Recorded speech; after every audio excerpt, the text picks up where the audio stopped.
Hello guys, share ko lang sa inyo itong isa sa nakita ko napakagandang tool lalo na kapag mahilig kayo maglinis ng inyong sasakyan. Ano yun?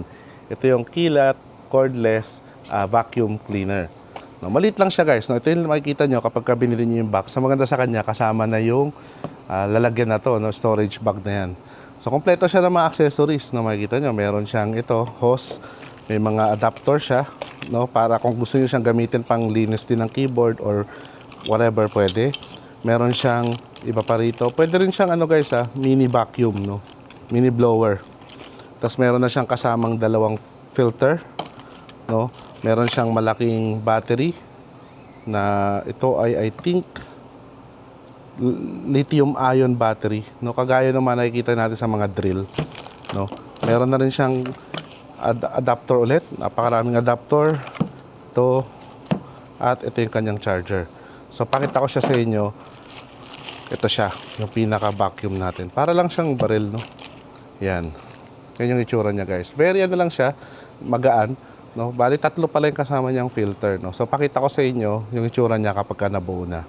So, ito siya, guys, kapag buo na siya. Tingnan nyo, lakas niyo. Oh, di ba?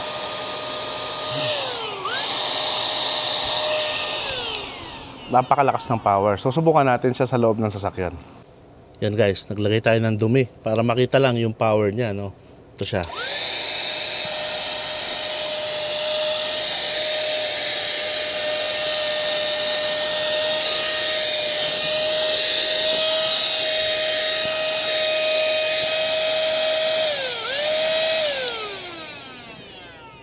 Ayan. Walang natira, ni isa. O, di ba? Napakalinis yan. Nandiyan lahat ng dumi guys, oh, na-filter niya mabuti. Ngayon, testing naman natin yung kanyang blower function, no? Ayan. Ayan, oh.